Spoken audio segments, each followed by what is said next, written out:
It's a battle at the beach heating up over short-term rentals in Oceanside. And people feel strongly on both sides of the issue. You need to have a $273,000 household income to afford a home in San Diego. I'm Abby Black, working for you to find out how that's even attainable. And a proposed 1% hike in the city of San Diego's sales tax. District 7 Councilman Raul Campillo will join us in studio to talk about it. When Juliana Georges came to America, she couldn't speak English or write her name. How she's helping tens of thousands of refugees coming up in the Zevely zone.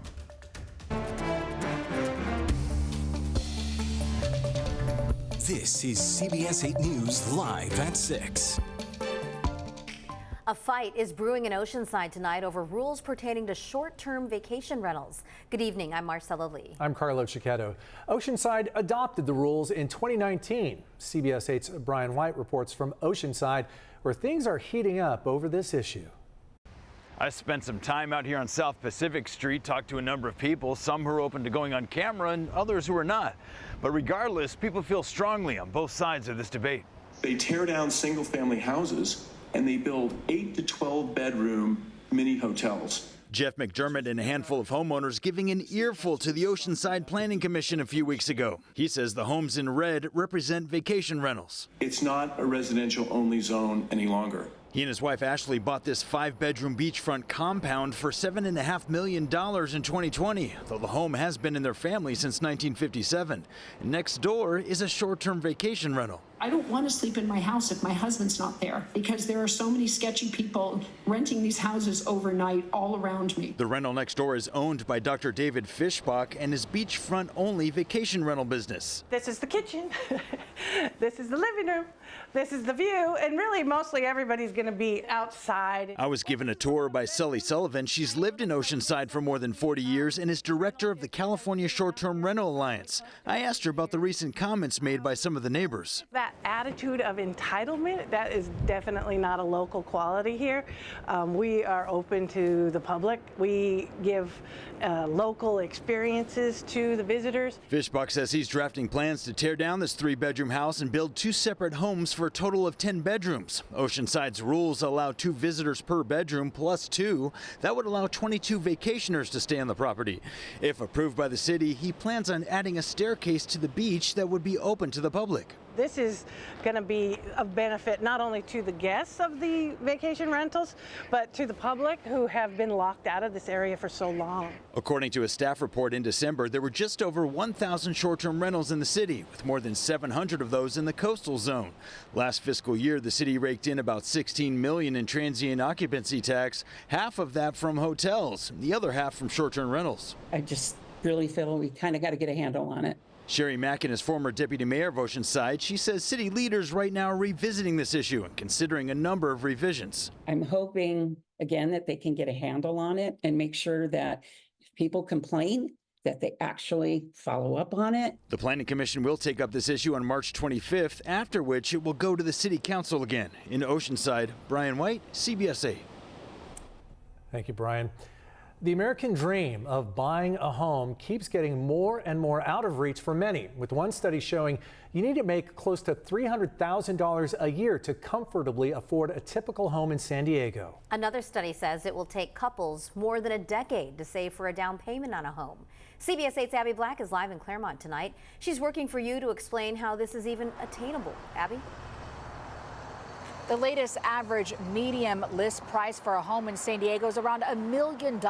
I'm working for you and spoke to a financial advisor who says that owning a home is in arm's reach. It just will take a lot of discipline. $273,613 is the household median income that Zillow says is needed to comfortably afford a typical home in San Diego. That's a lot of money.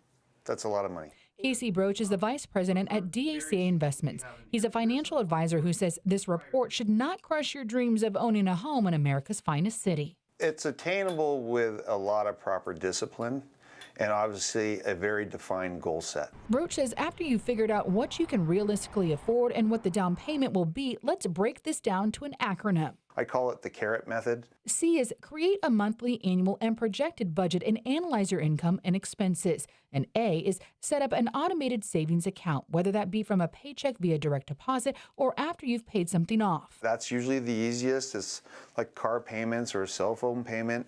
As things automatically get paid, that's going to make it a lot easier. R is reduce your spending and see where you're throwing away money, and do this annually by checking your bank and credit card statements. Do you have Netflix, Hulu, Disney? You name all the media type subscriptions you may have on top of cable, on top of maybe a radio subscription. I is for increased income that you can tuck away. Side hustling DoorDash. They're doing these delivery type services out there. Maybe they are selling items from their homes that they don't necessarily need anymore. I mean, I have kids that are constantly rotating through older ages of their sports. I have a lot of sports gear. Once a year, I'm doing garage sales. And finally, T is for track your progress and monitor it consistently to make sure that you're still closer to meeting your goals. Your timeline to when you may be a buyer of a home is going to dictate how successful your initial plan is. Broach says if you follow the carrot, you can achieve the American dream of owning a home. If that is one's goal, then there's abilities to achieve it. It's just here in San Diego specifically, it's going to take a lot of discipline and likely a lot of sacrifice to get you into that position to buy a home. He also says that once you are down that path of getting closer to buying a home, you need to reach out to a mortgage counselor, and they can give you some insight into first-time homebuyer programs as well as low down payment options to make it possible. And I know why this CARET acronym may sound elementary, but I can attest that it can work. My husband and I, before the pandemic, were interested in buying a home, but we just financially were not there. And that's when we took some of these methods from CARET and really disciplined and limited our budget and our spending, and we're able to buy a home in 2020. But it was really tough. You just have to strap down. Takes a lot of discipline, that's for sure. Abby, I'm curious today, what's the cheapest listing price right now here in San Diego, and what does that get you?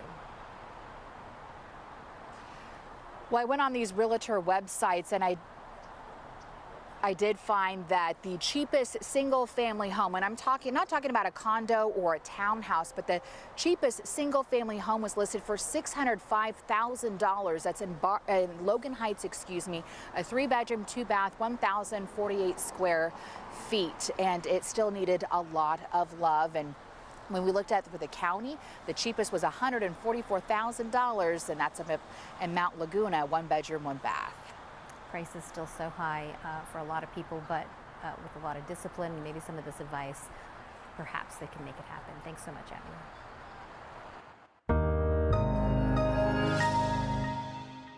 Now to one of the drivers of those high prices, our weather.